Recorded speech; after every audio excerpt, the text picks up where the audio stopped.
后来乡亲啊，这个台中市北市高中的女老师失踪5天，昨暝总算找到人了。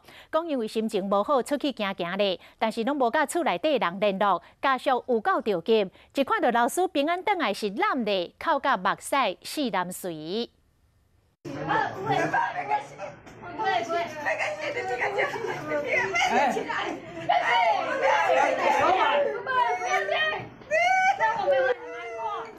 后来会当看到这个穿蓝色衫的女老师，甲赶到警察局的家属，心情拢真激动。顶礼拜五，这个老师骑机车要去学校的半路，突然间来失踪，阁无炸手机啊，亲朋好友拢无法度甲伊联络，只好来报警。警方嘛一度派直升机来找人。经过5天，昨暝总算伫个苗栗的市立图书馆找到人。女老师讲，因为工作的压力大，心情无好，才会想要出门行行咧，但是拢无联络。家属是活要烦恼事，家在即摆平安回来咯。